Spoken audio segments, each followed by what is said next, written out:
Hey everyone, welcome back to the channel. In today's video, I'm going to show you how to screen record with internal audio on Quicktime Player. First of all, locate the Quicktime Player in your applications folder and double click to launch it. Head up to the menu bar and select File, followed by New Screen Recording.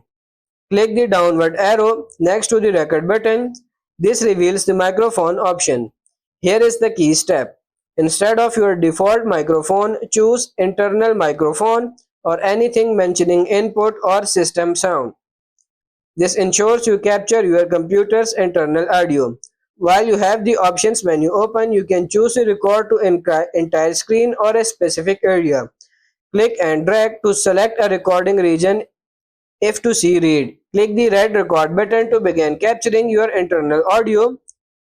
You have to remember that any sounds your computer makes will be included in the recording.